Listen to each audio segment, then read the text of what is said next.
All right, this is Notes 5.1, the Code of Life for biology, okay? So in these notes, it'll be beneficial if you have some coloring pencils. So I have 6 different colors here. You can use whichever colors you want to.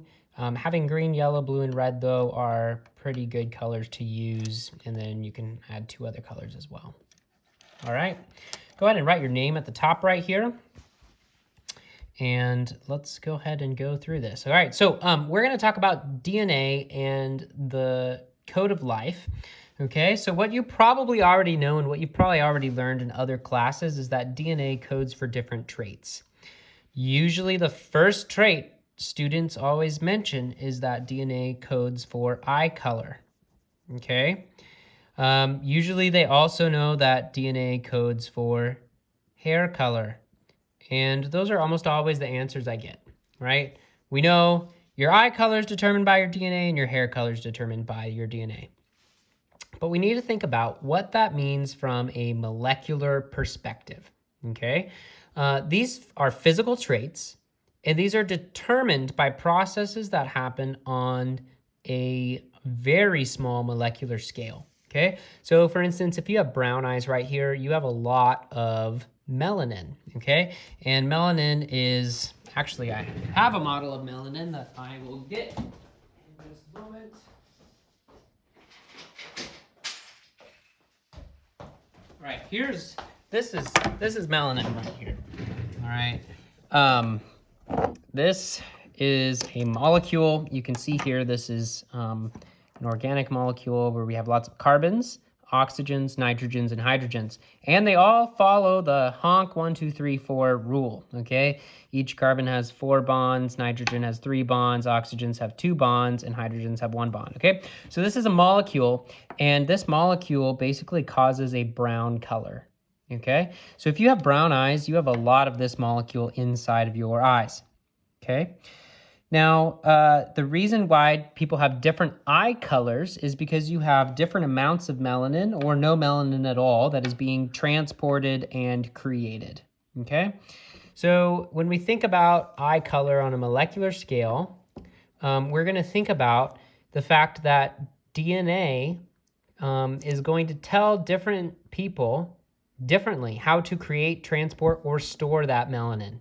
Okay, so for instance, I have blue eyes, so my DNA is a little bit different from somebody who has brown eyes because my DNA is telling my cells to create and to transport melanin in just a little bit different way than the next person, okay?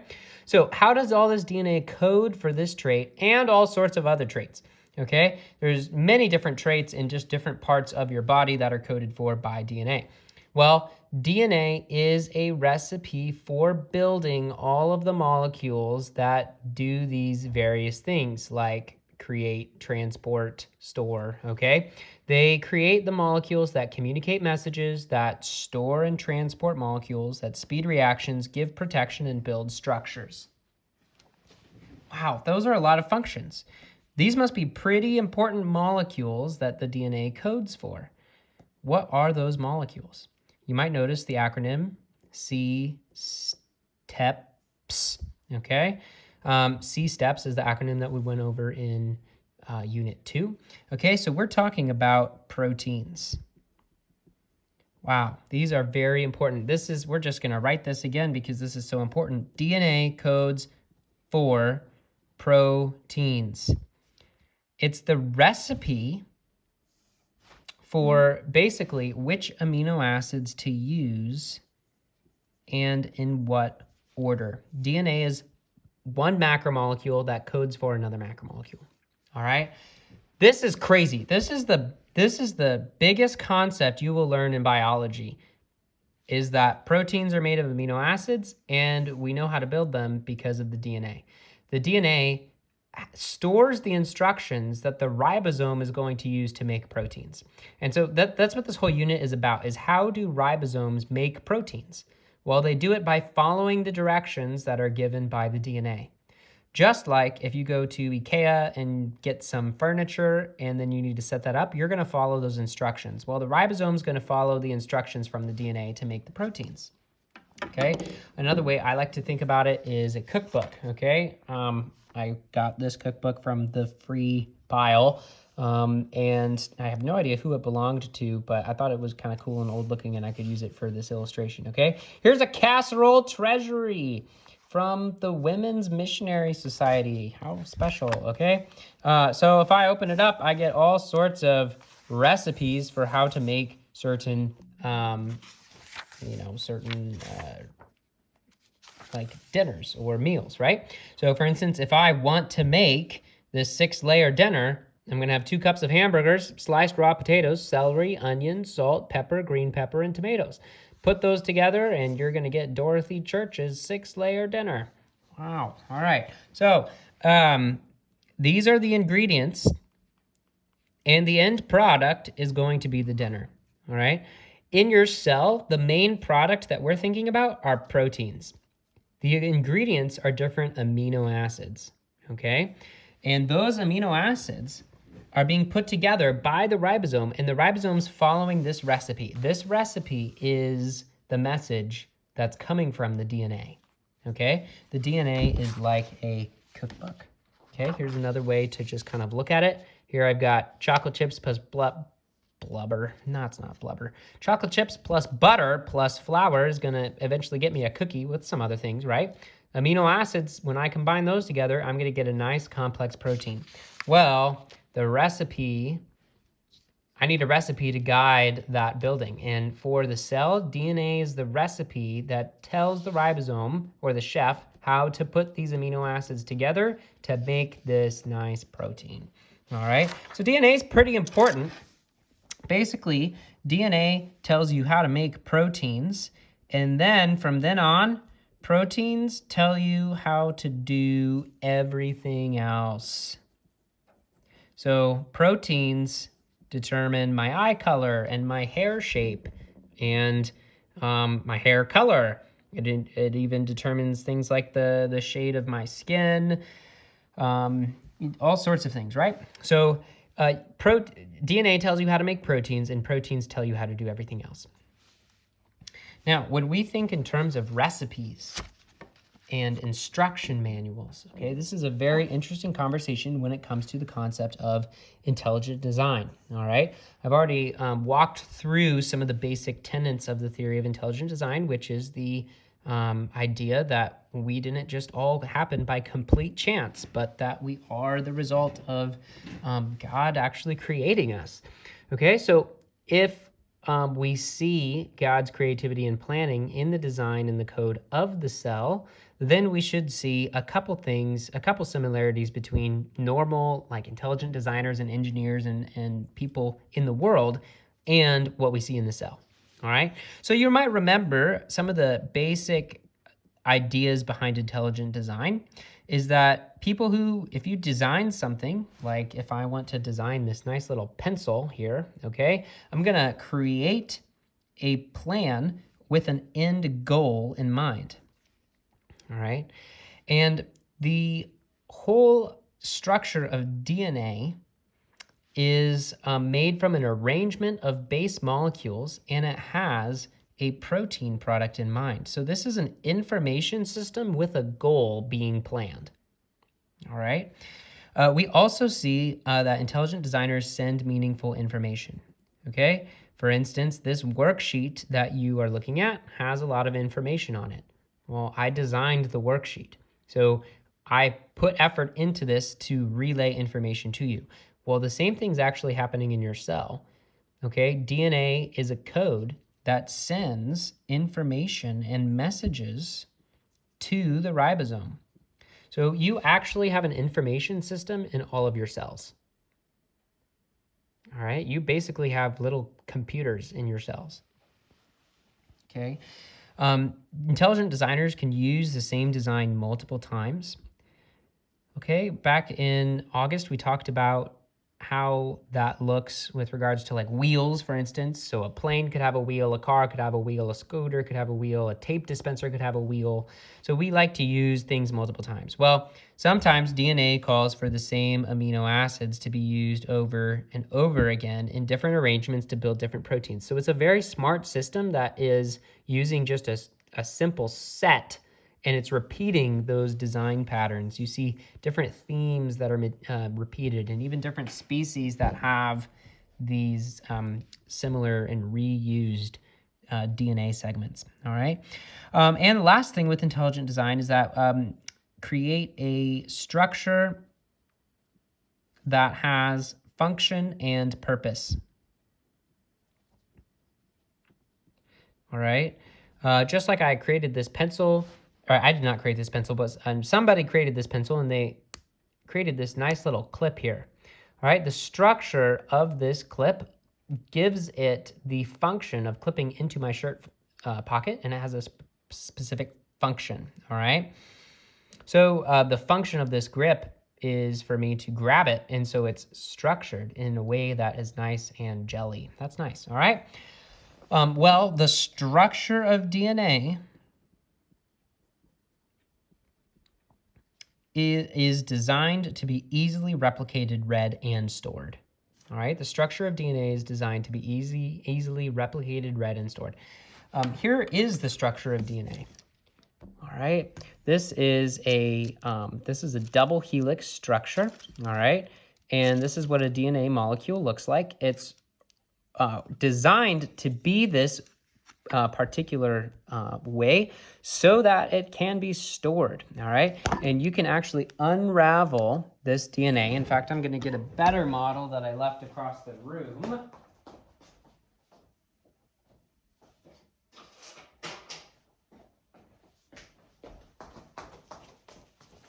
All right, this is the structure of the DNA, this twisted ladder, and you can actually untwist it. So if you want to store it in a condensed manner, twist it up, and that's great. But if you need to read it, you can also unzip it, okay?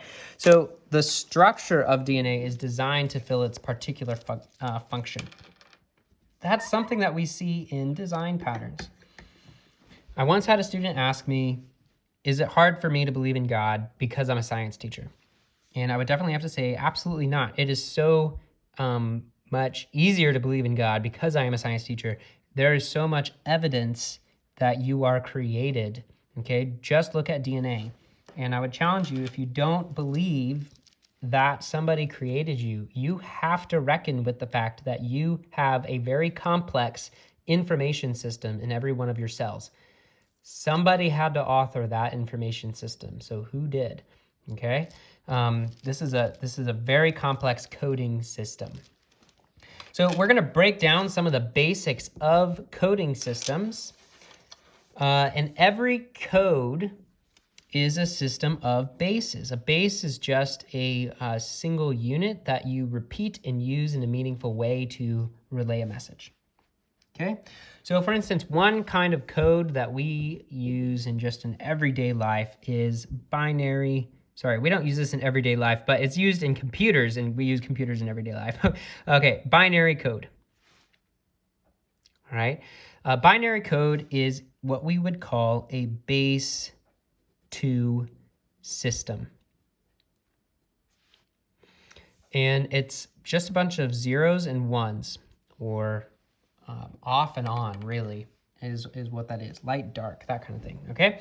So maybe you've seen video graphics, or maybe you even know how to code or something, and you've seen a bunch of 0, 1, 1, 0, 1, 1, 1, 1, 0, 0, 0, 1, 0, 1, okay, stripped across, and that's how computers read, really, okay? You break down to the most simple parts of a computer, and that's what it's reading, is a 0, 1 system, okay?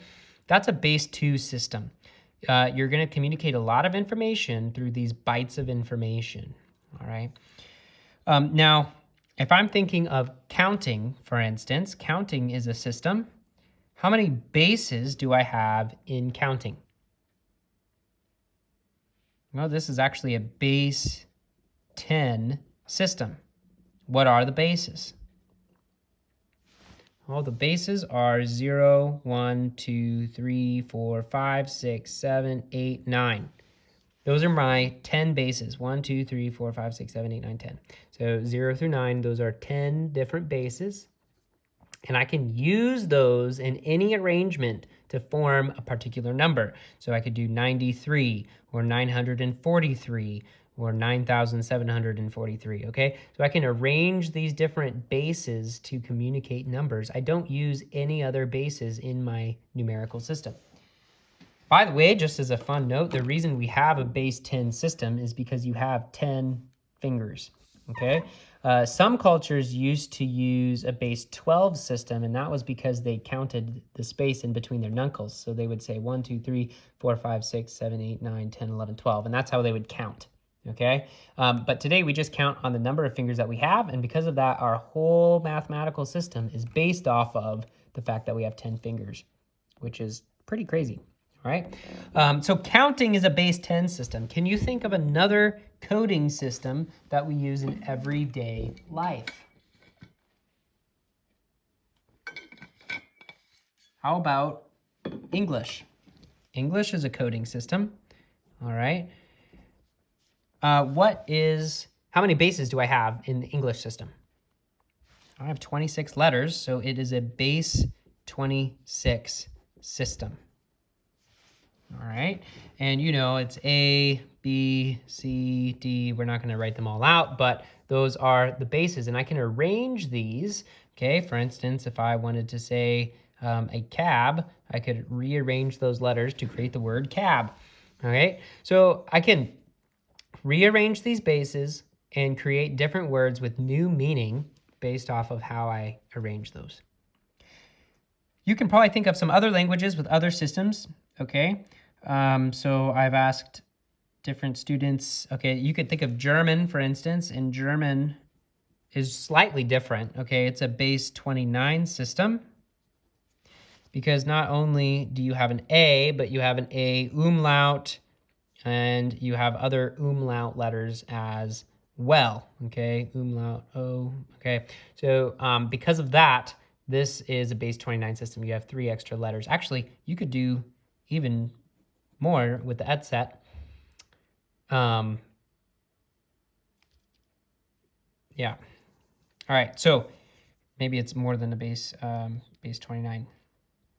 All right, so let's think about, you could do Russian. Go ahead and write down just in these blanks whatever languages you know, okay? And think about how many bases they have. I think Russian is a base 33 system. You can correct me if I'm wrong, but they have different letters. Okay, they have some similar ones in the Cyrillic alphabet. So the Cyrillic alphabet would be the alphabet that the Russian language uses. So that is a base 33 system. Okay, we use these symbols and arrange them in different ways to create new meaning. Go ahead and fill in a language you know here and how many bases it has in its system. All right, so when we think of DNA, sometimes people say DNA is like a language. Well, that's wrong. DNA is a language, okay? It really is a language that God authored that is inside of your cells, okay? How many bases does DNA have? Well, it is a base 4 system, okay? A base 4 system. And we represent these bases with an A, C, T, and G, okay? Here's a diagram of DNA, and it's made up of molecules, and we abbreviate those molecules with just one letter: adenine, thymine, guanine, and cytosine, okay? So if I want to write in English, I write with graphite on paper.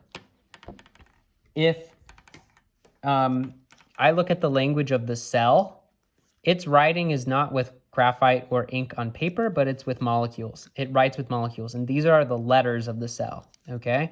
So each of these guys right here represent a particular molecule.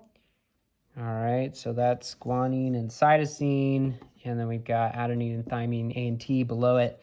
All right, so it communicates through molecules just like we communicate through letters. And we use letters to represent the molecules because it makes it a lot easier. So we use A, C, T, and G. All right, now RNA is very similar to DNA, and we'll learn about those differences in just a moment. But RNA is also a base 4 system, just like English is a base 26 system, all right? And we use adenine, cytosine, uracil and guanine. So it's very similar to the ACTG of DNA, but instead it has a U instead of a T. That's one of the main differences between RNA and DNA.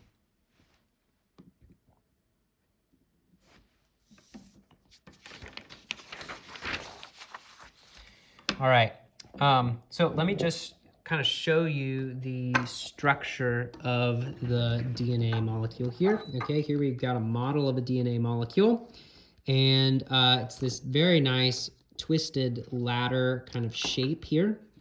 And I've got right along here, there's a nice little backbone, and there's deoxyribose sugar, and here's an adenine molecule combined with a thymine molecule. All right, and this is actually spelling out the instructions for building a protein. It's spelling out the instructions that are eventually going to be sent to the ribosome. All right. So, for instance, if I wanted to spell out that instructions, it would be A T G T T C G C C A G A. All right. And there's also another set of instructions, possibly for a different protein. Sometimes it's not, but sometimes it is. All right. On the other side, so on this side of the molecule, I would read it the other direction. So T C T G G C G A C A T. All right. So if I go up the other way, I can also read those instructions. So this is such a complex coding system.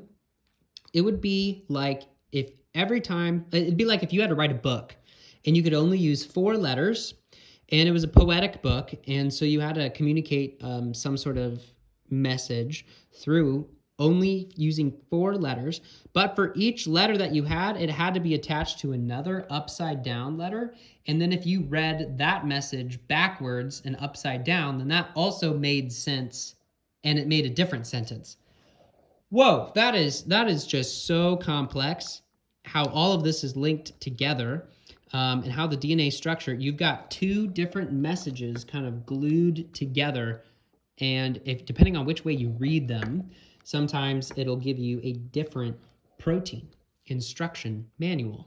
All right, so this is a very, very complex coding system that we are dealing with, and you're actually going to learn how to read it in the next notes, not in these notes right here, okay?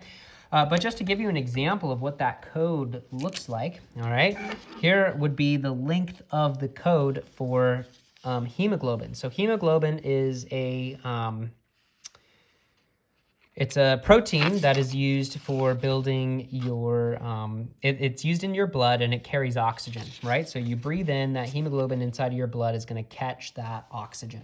All right, and these are the letters of the DNA alphabet that will spell out the instructions to the ribosome, and it basically says, hey, right, this guy right here is saying you need to build a serine, okay, and then over here you need to build a serine and a glutamine and a valine and asparagine, leucine, serine, that kind of thing.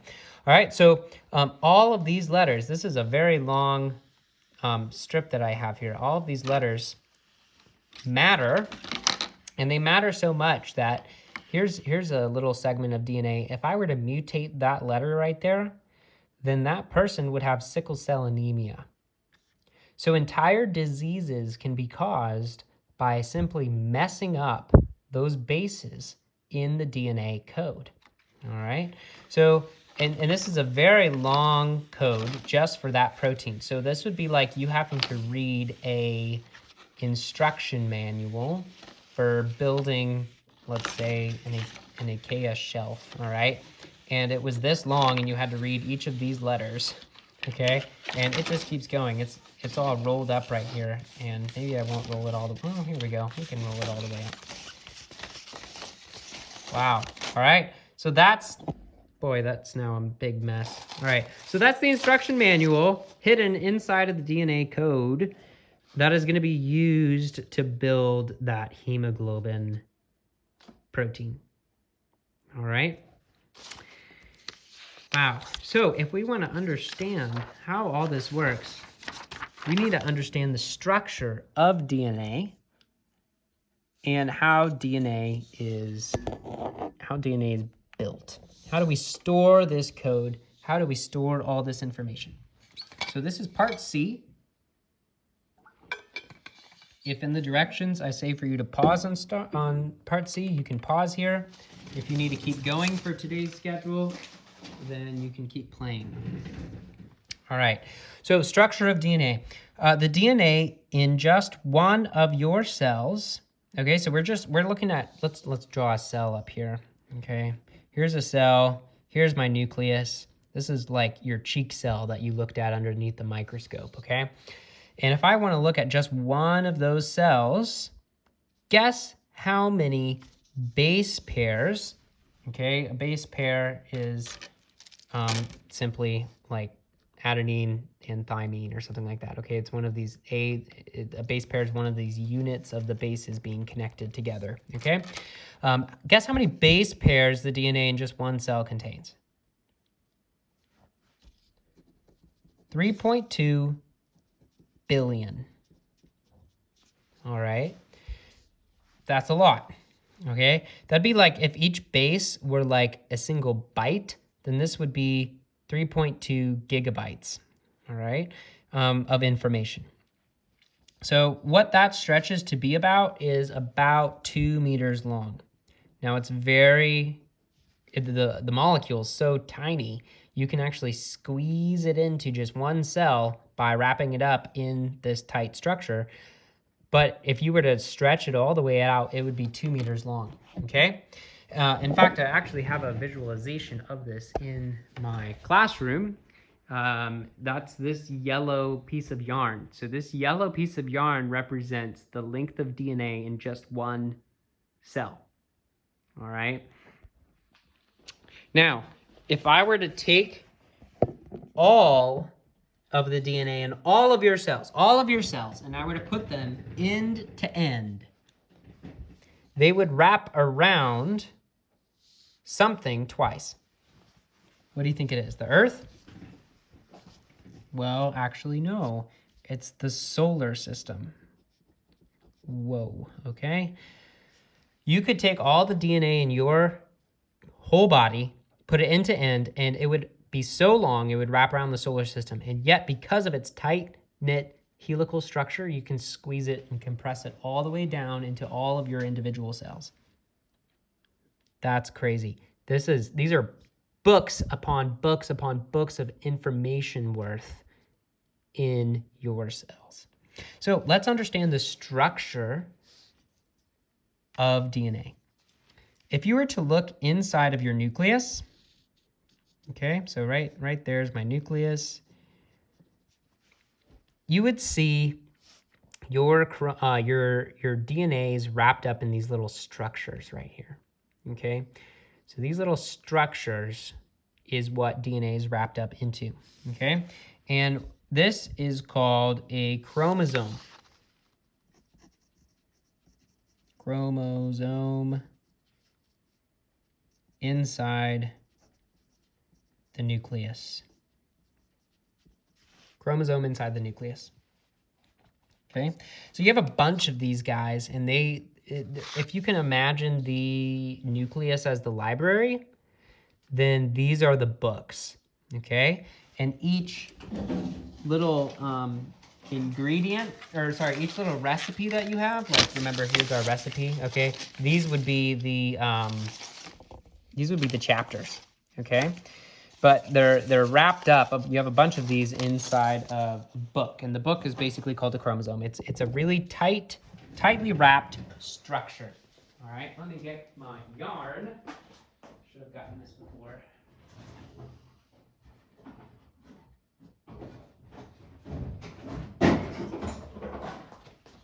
All right, I kind of imagine a chromosome like this. All right, this is a chromosome, and my DNA is this little part, okay? And you can kind of see the double helical structure there in the yarn. You could pull it apart if you wanted to. All right, look at that. All right. So just imagine that this is DNA. That's DNA. And you're wrapping it all the way up into this chromosome. Okay. And what this picture is representing is we're kind of looking at, we're pulling that thread out of the chromosome and we're going to zoom into it. Okay. To look at the structure of the DNA. Okay. Look, it's a double helix. Huh. All right. So that's what this picture is showing. Okay. So chromosomes are just bundles of DNA tightly wrapped around proteins in the nucleus. Okay. You might have heard of the X and Y chromosomes. Those are the chromosomes that hold all of the DNA that determines sex and gender. All right. So those would be the chromosomes. Now, the histones are simply proteins that store DNA. Okay. So, for instance, right here, all of this, that's just wound up DNA. And it's being tightly wrapped around these guys. Okay. And these are the histones. They're proteins that help store DNA. They perform the storage function of proteins, right? Okay. And along here, you know, this might be what we would consider to be like a gene. Okay. So maybe that's a gene and maybe that's a gene. And what is a gene? Well, a gene is just a single recipe. It's coding for a specific protein and it's usually hundreds of bases long. Okay, so to go back to our analogy about a cookbook, recipe for a happy day, a heart full of thankfulness and a thimble full of care, a soul of simple happiness, an early morning prayer, a smile to greet the morning, a kind word as a key, to open the door and greet the day, whate'er it bring to thee, a patient trust in providence to sweeten all the way. All these combined with cheerfulness will make a happy day. Author unknown. All right, this is a recipe. This is a gene. This is one single gene. Okay, here's another gene to make, this is the gene to make casserole. This is the gene to make tuna casserole. This is the gene to make peachy chicken casserole. Peachy chicken. What are we putting peaches with the peaches? All right, a hot supper dish gene, the baked bean gene. All right, so this is a chromosome in and of itself, made up of the DNA, and then the DNA is kind of like the paper, okay? The book itself is the chromosome, and then each of these pages is a gene, all right? It's a little segment that gives you a recipe. Here's how to make hemoglobin. Here's how to make insulin. Here's how to make ATP synthase. Here's how to make aquaporins. Here's how to make the antibodies that attack coronavirus. All right. So that's what a gene is, and they kind of take up this space. All right. So they're wrapped up. So there's a gene, and then there's a gene, and then there's a gene. And then there goes my phone as I knock over my tripod. All right. Anyway, so that's what a gene is. Now, if you look at the structure of DNA, you'll notice that there's a railing, okay? And that's this cream-colored thing right here, all right? This is the railing, kind of like if you're walking up the stairs, you need to hold onto a railing, okay? So that's what this is, okay? That railing is what we call the sugar phosphate backbone because it's made out of sugars, that's the orange thing, and phosphates, that's the blue thing. Sugar, phosphate, sugar, phosphate, sugar, phosphate, sugar, phosphate, sugar, phosphate, all right? So the sugar phosphate backbone are the sides of the ladder of the DNA.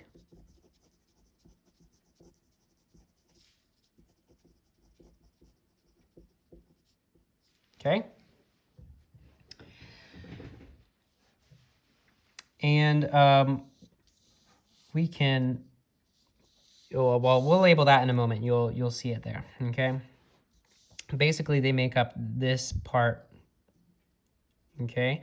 And this forms a whole shape. This is a very nice shape, and we call it the double helix. So let's go ahead and label that double helix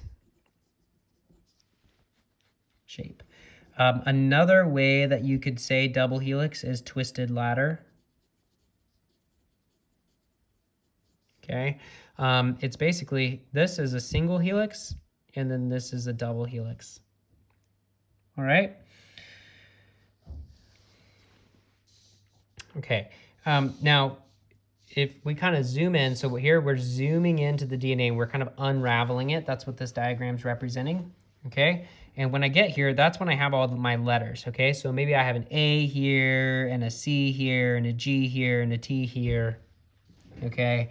And those actually pair up, okay? And go ahead and write these exact letters here. So I have a T here, a G here, a C here, and an A here. So these letters kind of pair up here. And it's just the way that DNA stores its information, okay? It likes to pair one sentence with another. Yeah, anyway, I won't use the casserole book anymore, sorry. So these are what are called base pairs. Okay, two bases linked together by hydrogen bonds. Whoa, hydrogen bonds. All you need to know is those are bonds caused by the hydrogen atoms. That's all you need to know at this point, okay? So this is a base pair, this is a base pair, this is a base pair, and that's a base pair. All right. And then you've got these, you'll notice these are the two strands, okay? So kind of like here, you've got your two strands, or even let's go further here for my double helix. These are your two strands. Notice how they kind of fit together. All right, they fit together like that.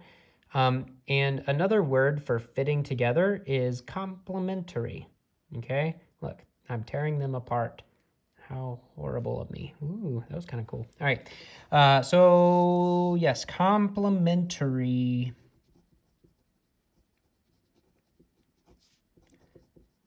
Strands.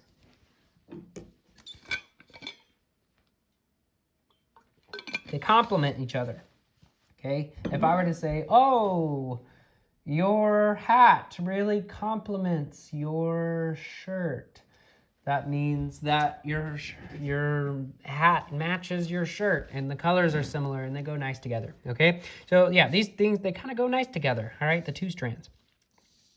Wow, all right. So this is the molecular structure. We're getting down to its atoms now and down to its molecules of DNA. So we're really zoomed in. This is like not very zoomed in, kind of far apart, and now we're zooming really close into the molecular structure of the DNA. Okay? Wow. It looks like a bunch of complicated shapes. After your homework practice and some more practice that we'll do, you will have to label each of these shapes, and you can figure out which is which based off of its shape and how many bonds it has. Okay, so let's look over here. Here's a diagram showing us the exact atoms. Notice how they follow the honk 1, 2, 3, 4 rule that we talked about. So this nitrogen has 3 bonds, carbon has 4 bonds, oxygen has 2 bonds, all right? So yeah, they do follow the rules, okay? And this molecule right here, that is a T, okay? It's called a thymine. Go ahead and say thymine out loud. And I like to color code thymine. I'm going to color code it blue. So go ahead and get out your coloring pencils because we're going to color code these things. All right, if you can follow along with my colors or highlighters or whatever you have, right, really, okay? That would be good, but here I've got my thymine and I'm going to color him blue. Okay, we'll color code him soon enough in the diagram, all right? Now, you'll notice, this is very important, okay? How many bonds are between this guy and this guy? Oh, there are 2 bonds, okay? thymine bonds with 2 bonds to adenine, the other base of the DNA code. All right, so I'll just put A right there, and I like to color code A red. So I'll color code him red right there, and he has 2 rings. Okay, adenine has 2 rings, thymine has 1 ring. Okay, they like to pair together with 2. In fact, I'll just darken those a little bit. 2 bonds. Okay, so A and T are always paired together, and they have 2 bonds. A and T are always paired together, and they have 2 bonds.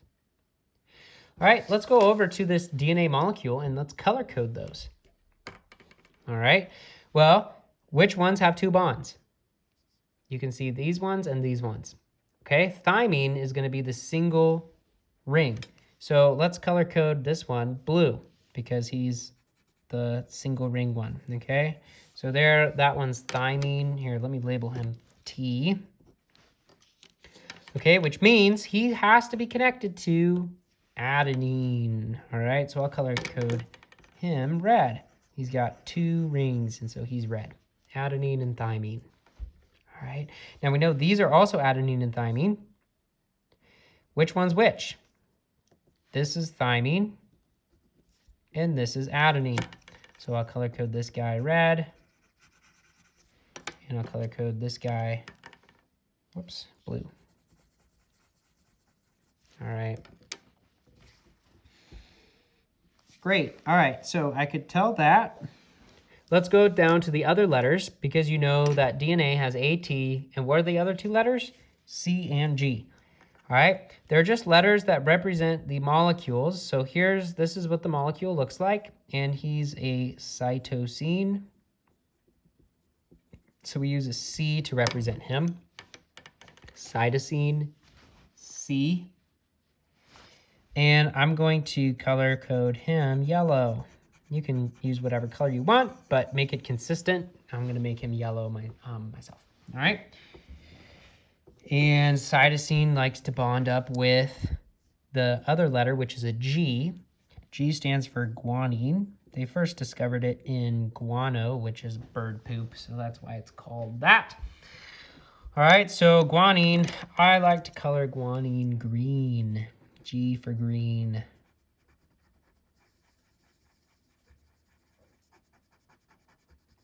All right, so there's my green one. So C and G are always paired together, and they have, well, how many bonds do they have? These are hydrogen bonds that form between them. And you'll kind of notice here, look, I've got an H, and there's another H over there. All right, so right there's an H. So these are bonds that form with the hydrogens. So hydrogen bonds, they have 3 bonds. Okay, 1, 2, 3 between them. Now you might think like, oh, why do I need to know this? This is okay. And eventually down the road, if you study biology even more, there's all sorts of implications between the 3 bonds versus the 2 bonds. Okay, so for instance, 3 bonds offers more stability. So sometimes we see like animals that are in, what is it? I believe it's warmer. Is it animals in warmer temperatures have more of the 3 bonds, and they have more CG content because it helps keep their DNA stable in all the heat. I think that's correct. You might have to fact check me on that one. But yeah, they have all sorts of implications for animals and different species and stuff at the greater level. But all you need to know for right now is that C and G bond with 3 bonds. So let's go over here and look at which ones are those.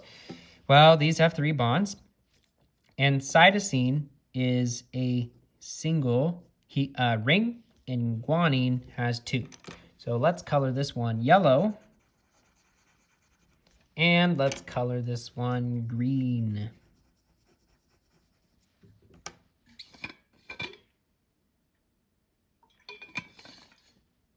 All right.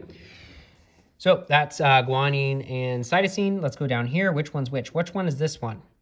Go ahead and color this in on your worksheet by yourself.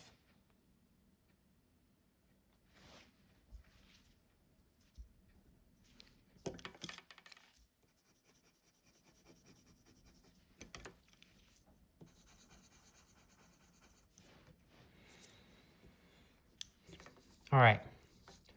Now, the other part of the DNA is the sugar phosphate backbone, and that's this part right here. Based off of what you remember for when we talked about sugars, what shape would be the sugars?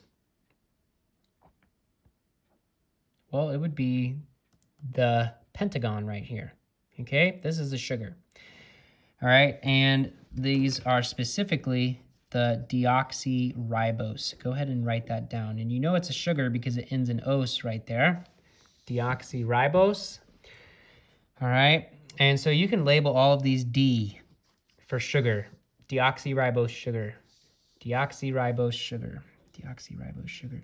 And the sugar is what holds in place all of the letters of the alphabet of the DNA. So DNA is a nucleic acid, but it also contains sugar inside of it.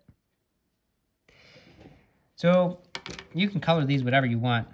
I'll kind of color them brown here. So I've got my brown deoxyribose sugars here.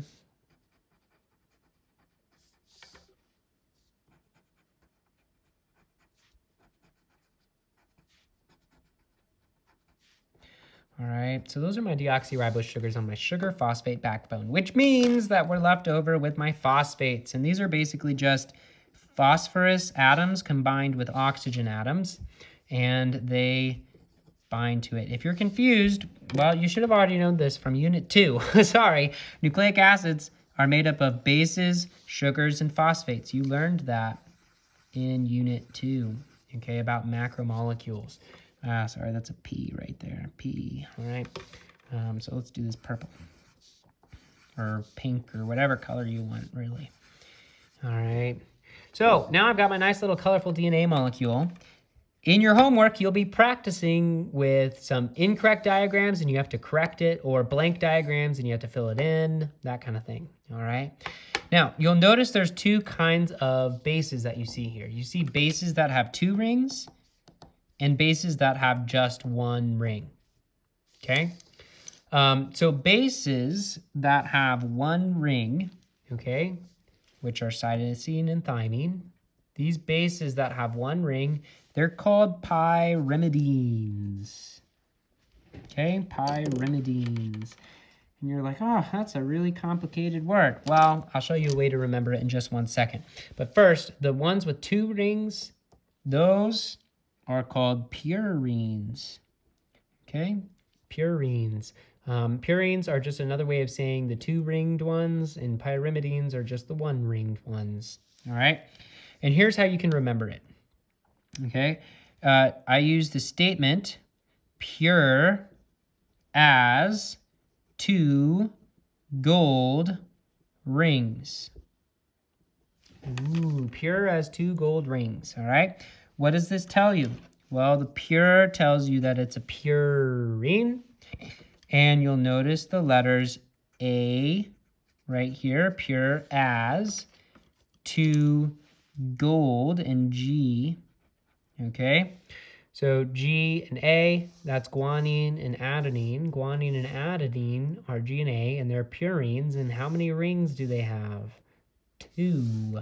All right, so they've got 2 rings. So here's how you can remember that. The purines, which are adenine and guanine, are the ones that have 2 rings. How do we remember CT? All right, those are called pyrimidines, and they have 1 ring. Okay, the way that we can say that is cut the pie. Say it forcefully. Cut the pie. So go ahead and say that out loud, actually. All right, so the word cut the pie, all right, number 1, how many pies are there? Well, there's only 1 pie, so that tells you that there's 1 ring, 1 pie to rule them all, 1 ring, all right? And cut, the C makes you think of cytosine, okay, the yellow up here, and the T makes you think of thymine, okay? So cut the pie, there's only 1. Now, you'll notice there's a U right here, and that U is gonna come in handy because we're gonna learn about another base, and that's the base inside of RNA. which is the ACUG. That U right there is inside of RNA. So we're going to talk about that one in a moment because guess what? That U is a pyrimidine. It's a single ringed molecule. All right. So, wow, that was a lot. That's the structure of DNA, and that's how it works. So that's section C.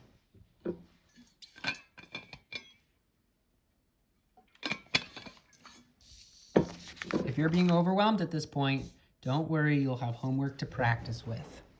Okay. Now, here's the structure of RNA. So we've talked about DNA. DNA is one of the codes of life. RNA is another code inside of your cell, and it kind of just has different functions.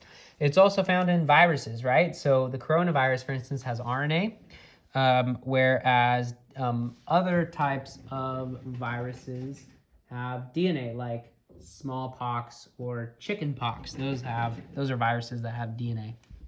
All right, so RNA is just another type of nucleic acid that helps in the coding processes. We'll learn about that later. It is made up of bases like DNA, but it has different structure and function. There are 3 types of RNA, and these are the 3 types of RNA here, okay? The first one we call mRNA. Now, you may have heard this word in the COVID-19 pandemic when people talk about like an mRNA vaccine, okay? Or the virus has mRNA inside of it. And so if you go get a PCR test, they're actually taking that mRNA, turning it into DNA, and then blowing it up. They're making tons of copies of it. That's what a PCR test is. All right, so mRNA just stands for messenger RNA. Messenger RNA, okay? And its job role is that it carries the instruction manual, or it carries the recipe from the DNA. It actually carries it from the DNA to the ribosome, okay? So if my DNA is stored inside of the nucleus, the mRNA is going to carry that message out and over to the ribosome, and that's what this guy is right here. So this is the ribosome, and you remember when we talked about organelles, a ribosome is basically the protein builder, okay? It builds up proteins. Well, surprisingly, the ribosome is actually made up of RNA itself. The whole thing is made up of an RNA structure. Okay, so we call that rRNA. rRNA is the RNA that makes up the ribosome, so we call it ribosomal RNA. Ribosomal RNA, okay? And it basically, it makes up the ribosome that reads the recipe. So the ribosome is the guy that reads the recipe sent by the mRNA, and then the ribosome itself is made up of rRNA. There's a third type of RNA, and that is the tRNA. The tRNA. What could T stand for? Well, it kind of looks like a T, but it actually does stand for something, and it is the transfer RNA. Transfer RNA. Well, it must be transferring something, okay? Transfer just means I'm carrying something, right? So what it's actually doing is it is carrying the amino acids. Remember, proteins are made up of amino acids, and the whole goal of all of this is to build a protein, okay?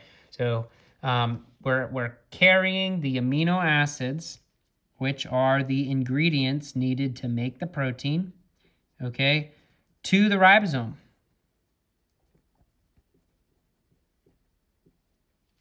Wow, okay.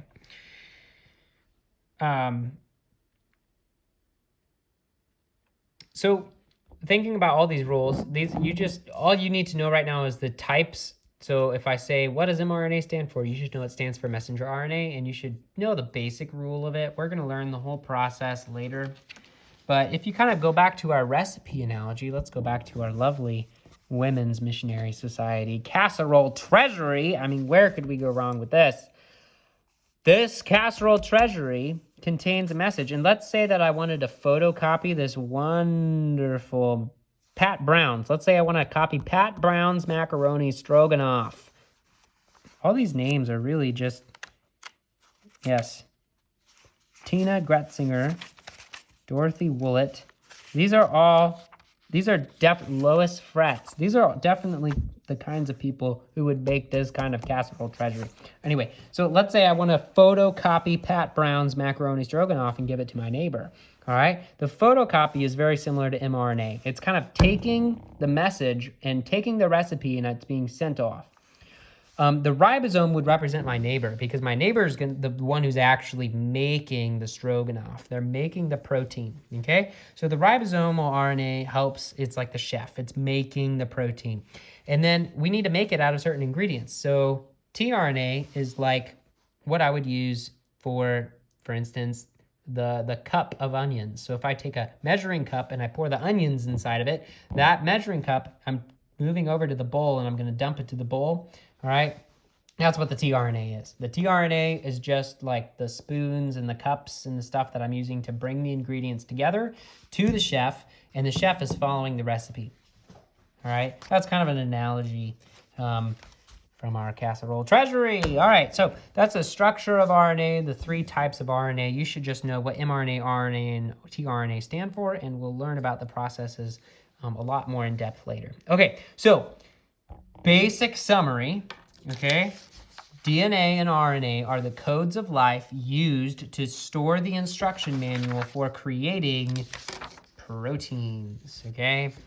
And they are 2 different codes that kind of work together to get you the final result, okay?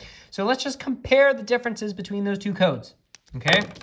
We've got our RNA and we've got our DNA.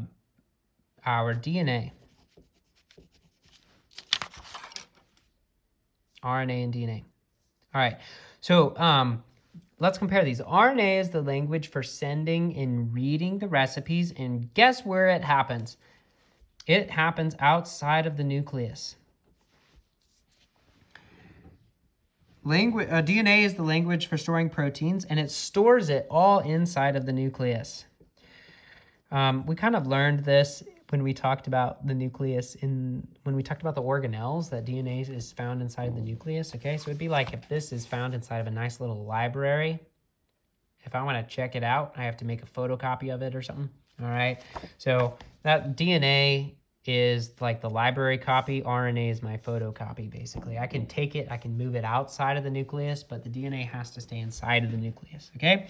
So inside nucleus, outside nucleus. All right, RNA is made up of adenine, cytosine, guanine, and it's made out of uracil, okay? So it's not a thymine. It doesn't actually have a thymine. It has a U, okay? The uracil is a pyrimidine,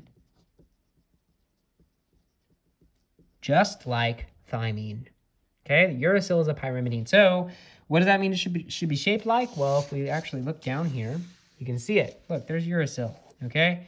It's shaped pretty similarly to thymine, okay? A single ring, okay? So that's DNA. That's RNA. DNA has adenine, cytosine, guanine, and thymine. You can just remember those A, C, G, and T, okay? Now, here's a difference in the structure. What do you notice is the difference between RNA right here? If this is my RNA, and then this is my DNA over here. What is the big difference you see? DNA has 2 strands. RNA has just 1. Okay? So RNA has just 1 strand. Sometimes it's folded into different shapes, okay? Like in the ribosome, that's a different shape, okay? Or the tRNA, that's also a different shape. It's kind of a weird shape, but it's all made out of a single, just a single strand, right? So here we have a single strand, that's RNA.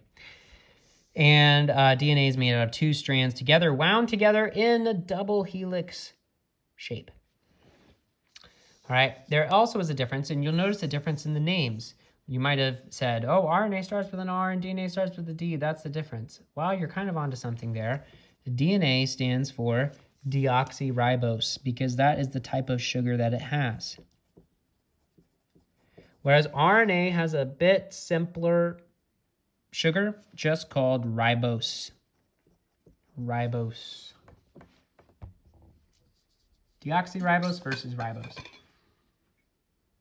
So they have a different kind of sugar inside of them. All right.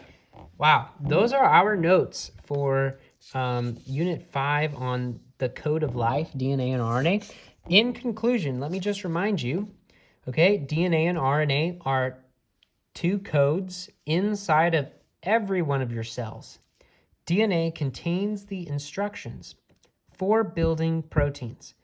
DNA is going to send those instructions with the help of RNA to the ribosome. So all of this is basically, how do we store all the instruction manuals for the ribosome to start building proteins?